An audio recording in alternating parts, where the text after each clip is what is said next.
Shirdi Sai cinema shooting ఇంకా ఒక్క రోజు బ్యాలెన్స్ ఉంది. నాగార్జున సాయిబాబాగా నటిస్తున్న ఈ చిత్రం షూటింగ్ 26న షిరిడిలో జరగనుంది. జూలై 25న ఓ స్పెషల్ ట్రైన్ లో నాగార్జున, అమల, అఖిల్, నాగచైతన్యతో పాటు చిత్ర యూనిట్ మొత్తం కూడా షిరిడి బయలుదేరి వెళ్లనున్నారు.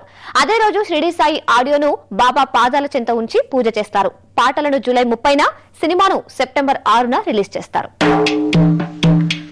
మా పాపాల తొలగించు దీపాల నీవే వెలిగించినావయ్యా, మమ్ము కరుణించినావయ్యా. జన్మ జన్మాల పుణ్యాల పంటల్లే నిన్ను దర్శించినావయ్యా, మేము తరించినావయ్యా.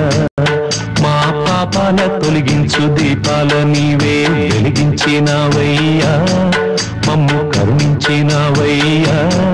జన్మ జన్మాల పుణ్యాల పంటల్లే నిన్ను దర్శించినావయ్యా, మేము తరించినావయ్యా.